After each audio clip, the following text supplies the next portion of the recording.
That was terrible. That was crap. That was garbage. This place sucks. Overreaction Monday. All right, Christopher, how about it? Hey, guys. Everybody good? We're good. Don't ask him. TJ, I'm sorry. It's all good, baby. Dak has hit his ceiling as Cowboys franchise quarterback.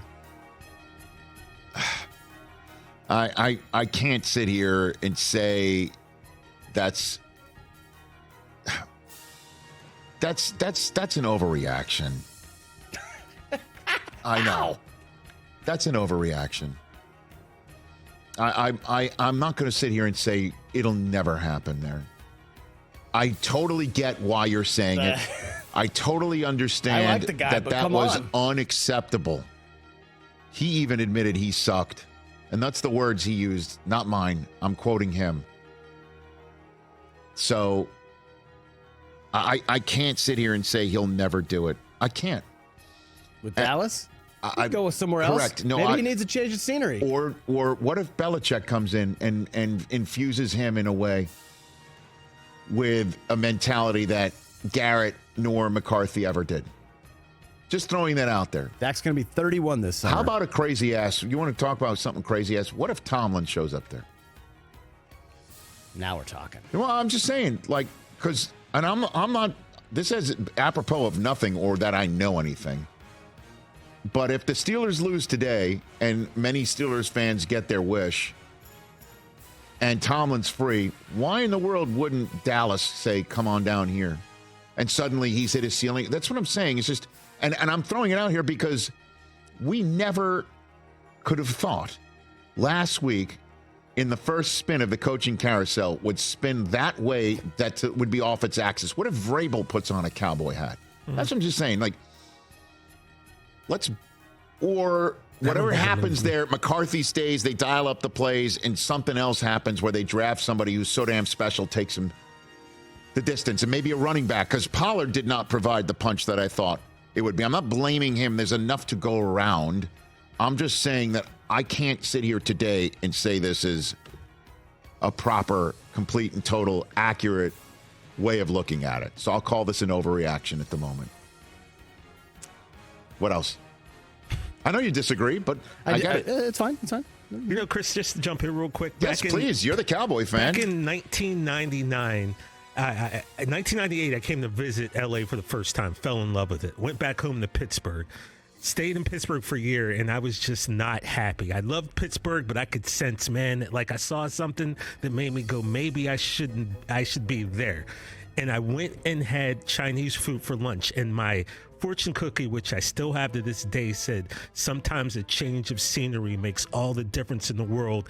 And 4 weeks later, I left Pittsburgh and I came to LA. And I'm just saying, I felt this way with Romo. I'm not sure if I'm here with Dak yet, but sometimes a change of scenery does make all the difference. But it reverts back to this: who do you bring in to replace these people? And that's the problem. Interesting. Trade up to number one. I appreciate that 2 cents. Now, just as a little pushback, and then we'll get on. Maybe, just maybe, you were more comfortable in Los Angeles rather than Pittsburgh, is because in L.A., no one would say, "Oh, that's the guy who once sold me my shoes at Foot Locker." And they could do that back in Pennsylvania. No, I'd love being a Foot Locker, man. Are you tripping? I used to get Top Shelf. I never heard of Top Shelf liquor until I went to Chauncey's one night, and our local pharmaceutical distributor who used to come to the store was like, "It's the Foot Locker guys. My bad. Get us Top Shelf liquor." By the way, what I said was an overreaction. Focus. Guys, focus. What else? Mike McDaniel's on the hot seat this week. That's crazy. Let's move on.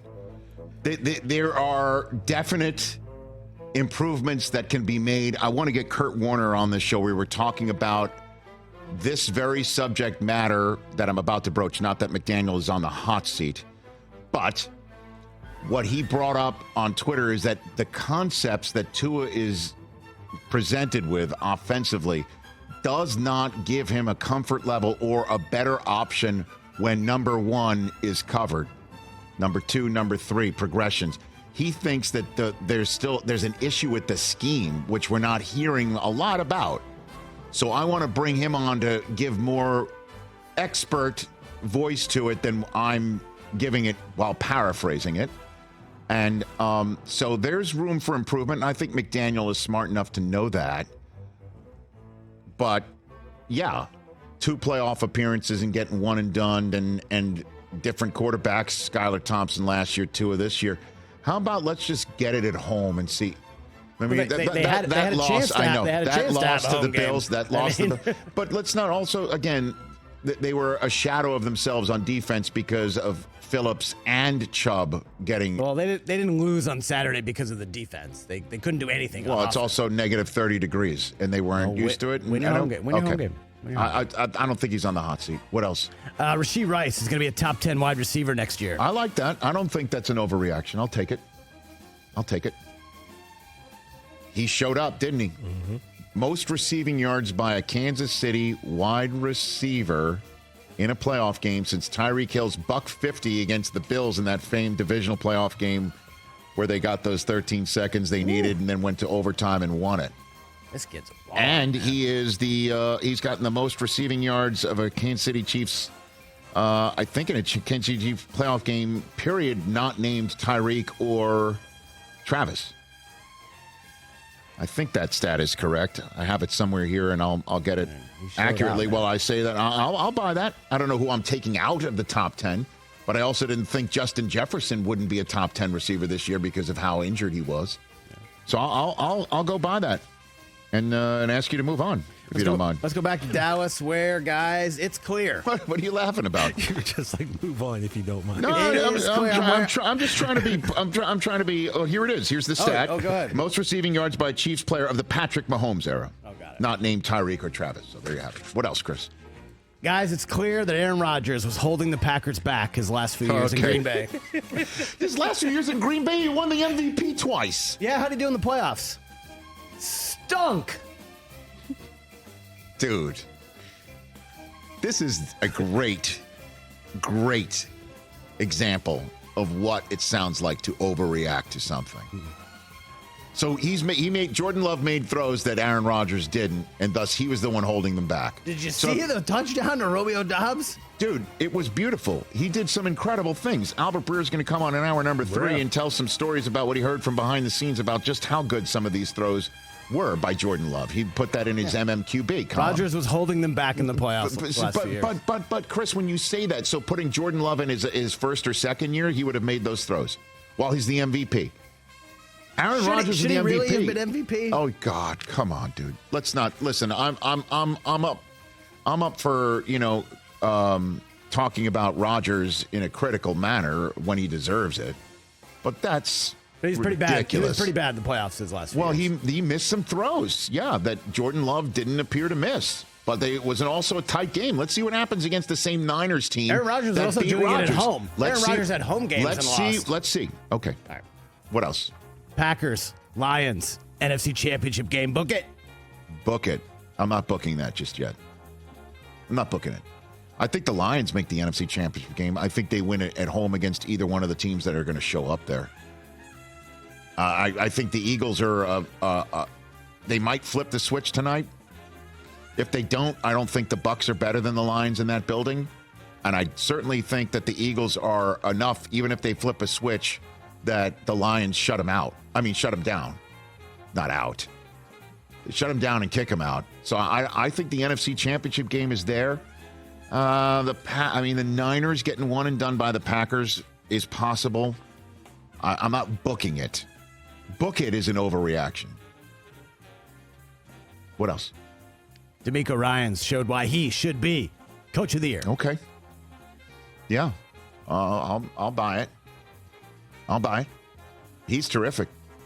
He's been nothing short of awesome. What a home run. They've done nothing but hit on all these moves. They've hit on all of it. Yep. Give Caserio and obviously the front office, and